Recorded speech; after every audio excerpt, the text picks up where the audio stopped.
Well, we're very glad you could make it. How was your flight? Was it okay? The worst. Oh. That's, no, because I don't get along with stewardesses. No, women do not like women. I'm sorry. And they're very bitchy, you know. Where's my seat? 3 inches below where it was last year. And we arrived, she said, welcome to England where the skies are sunny and blue to match your legs.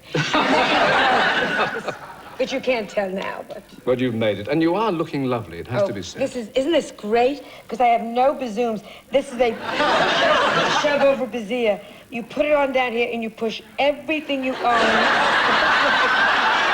My belly button is right here, so confused. Because it's hard not to have boobies. Well, you go through life without it, but, They're beginning, I have to tell you. But my husband keeps saying a lot of people, a lot of stars can not have boobs and still be very feminine stars. You know, Michael Jackson and Katharine Hepburn and her brother Audrey. There are a lot of people. Yes. But men like chess. Well, yes, I'm sitting in a very good position, aren't I? Yes. I'm thrilled because I have nothing, you know. It's my wedding night. He wrote this side up. You are always putting yourself down. You must have some favorite bits, surely. Oh, please. No, nothing. And what I have is dropping. How old are you, may I ask? 54. 54. I'm 52. Now, a man at 54 is in the prime. You know that. You know. Oh, it's true. Thank you. Isn't it true? It's true. A woman, everything just starts to go. Last night, my brassiere was on the floor and my boobs were still in it. I was giving myself a pedicure. I went 12 toes. It's just... everything is going, and you just feel lousy. You got to work with it, but it's horrible. Are people in America, I mean, is that an obsession to American people, the way people look? I think more than here, don't you? I think so. Seems to be. I mean, my neighbor's Jane Fonda. And I come out in the morning, and I've got my husband's sweat socks, and my daughter's old T-shirt, and the toilet paper with the clippies to hold the hair, and I'm cleaning up after the dogs, and there's Jane Fonda. Good morning. Oh, please. It just kills me. Doesn't she ever look bad? Never. She was pregnant. Her water broke. Her kid came out. She made a jump rope with the umbilical cord. I mean, she...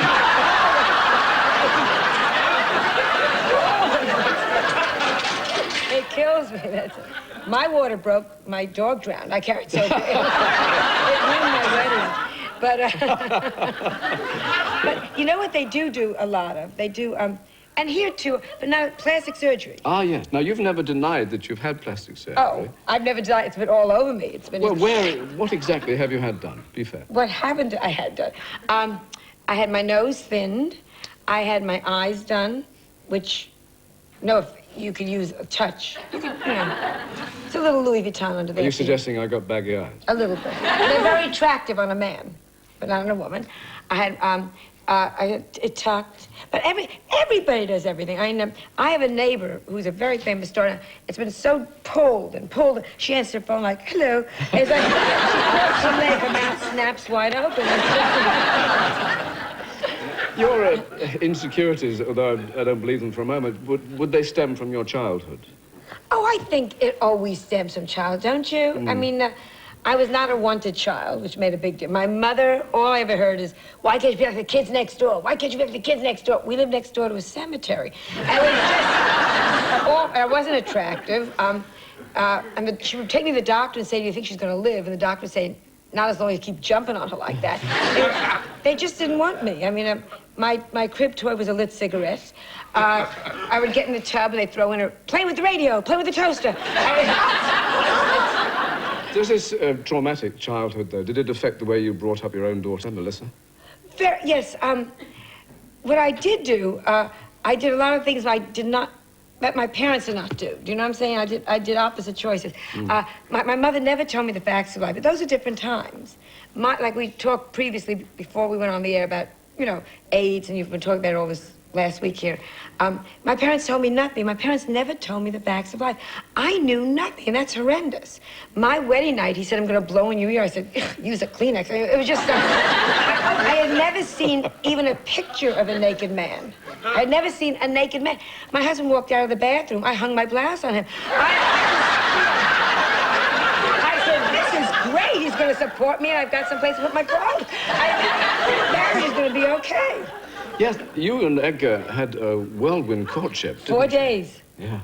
4 days. Did you swept him off his feet, or? Oh, it was just, he was Peter Sellers' very close friend. And they hired us to write a script.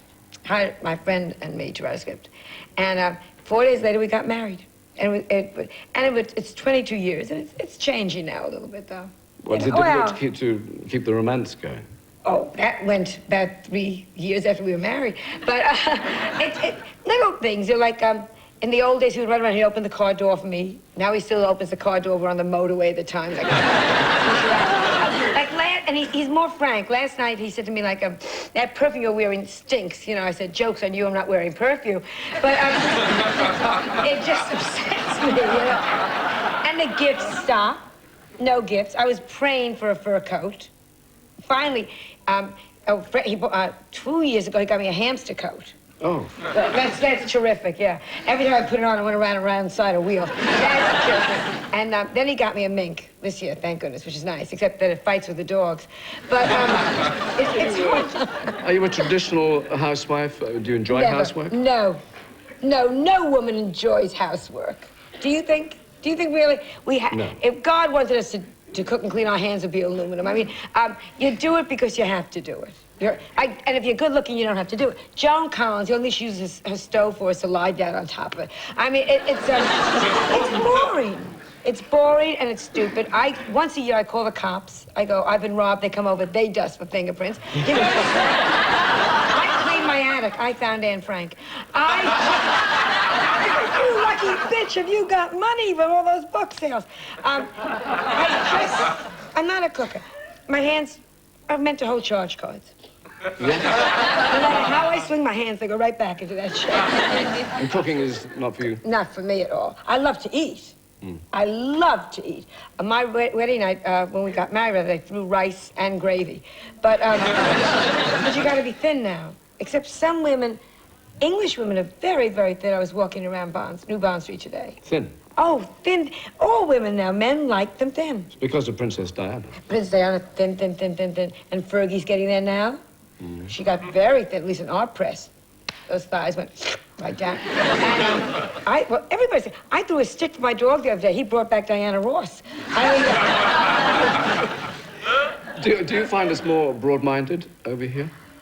I just love the English. I said it the first time I performed here, I think it was 6 years ago. I said, I'd love to live over here. And the press said, oh, she doesn't mean that. I just love the English. I just love the way you sound. I love the warmth of the people. And the humor is very much my humor. Well, Dame Edna's my best friend in the whole world, so we just talk about prostrates and cry. And She's almost English. Yes, well, she's Australian, but I've met her over here. Ah, I take your point. You entertain us with your sometimes outrageous comedy. Does anything ever embarrass you, Joan? Nothing that's a part of life. Nothing that's a life condition, if you know what I'm saying. Shouldn't embarrass us. So silence is your worst enemy? Silence is my worst enemy. And I don't like when people tell me dirty jokes. Because a dirty joke is not a life situation. Do you know what I'm saying? Yes. Well, a rabbi, a nun, and a horse were in bed. And you go, oh, no, I don't want to hear this. Well, I want to hear it, but, you know, I don't want to hear it. I told them that last week anyway. Yes. It's been wonderful so far, Joan Rivers. Thank you very much I'm delighted indeed. to see you. Thank you. Delighted to see you.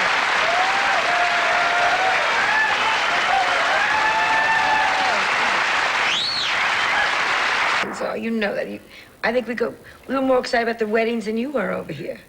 Yes, well, some of us got terribly overexcited, those of us who were involved in trying to get a snuff done. Yeah, but I covered it for the States. Did you? It was great. Oh, yes. Gosh, yes, you were... I got a good view. Did you? Oh, it's fabulous. We were right outside of Westminster Abbey. They came, they're alive! It's wonderful. Yes. Yeah. I got a little overexcited. Of course, if you were British, you'd probably be Dame Joan by now. Sure. Lovely title. Yes, But I know a lot of queens in San Francisco. I'm married now, I don't have to. When you're single, you have to indulge in sports. Once you're married, the hell with it. I go to a tennis match, I don't turn my head. I figure the ball doesn't come back, that idiot missed it. It's very healthy. You say say Harrods, bang, and I'm there. So I work out tremendously that way. You must know my wife. Oh, I met her. We were trying to get the same panties. Yeah, yeah, that sounds right, yeah. And Joan Rivers. And Patrick Litchfield.